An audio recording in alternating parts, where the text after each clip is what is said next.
একটা উম্মার কান্না। আজ যদি আপনি ফিলিস্তিনের শিশুর কান্না শুনেন, সিরিয়ার বিধ্বস্ত ঘরে পড়ে থাকা মায়ের নিঃশ্বাস শোনেন, গাজার ধ্বংসস্তূপে রক্তমাখা কুরআন শরীফ দেখেন, তাহলে আপনি কি বলবেন? ওরা তো অন্য দেশের মানুষ। না ভাই, ওরা আমাদেরই ভাই, আমাদেরই বোন, আমাদের উম্মা। রাসূলুল্লাহ সাল্লাল্লাহু আলাইহি ওয়াসাল্লাম বলেছেন, উম্মা একটি দেহের মতো।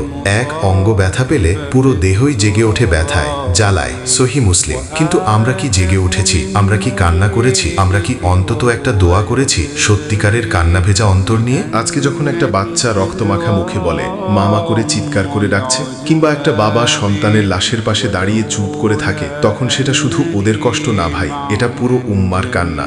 আমার, আপনার, আমাদের সব মুসলমানের বুকের জ্বালা। এই কান্না আমাদের জাগাতে এসেছে। এই কান্না বলছে, ফিরে এসো মুসলমান, এক হও, জাগো, আল্লাহর পথে ফিরে এসো, উম্মার পাশে দাঁড়াও। তুমি যদি সত্যিই মুসলমান হও, তাহলে দুনিয়ার বাকি সব ব্যস্ততা এক পাশে রেখে 3 সেকেন্ড চোখ বন্ধ করো। শুধু কল্পনা করো ফিলিস্তিনের একটা মা, যার কোলে এখনো বাচ্চার গন্ধ লেগে আছে, কিন্তু বাচ্চাটা নেই। তখন তুমি বুঝবে এটা শুধু ওদের কান্না না, এটা এক উম্মার কান্না, আমারও, তোমারও। المصاحب في التراب